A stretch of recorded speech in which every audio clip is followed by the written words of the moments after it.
Adjust the 2 cords on the back of the curtain. About every 3 inches, attach 1 hook.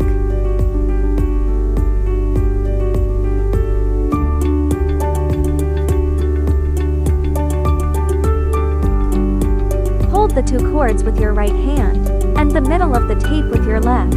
Pull slowly to keep the cords even and create neat pleats.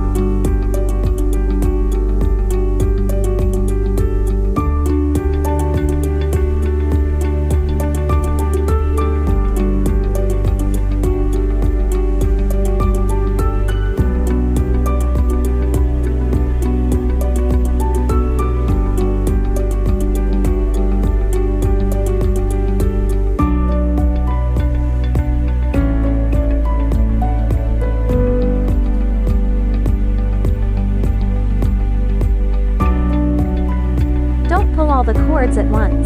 It makes the header messy and hard to fix.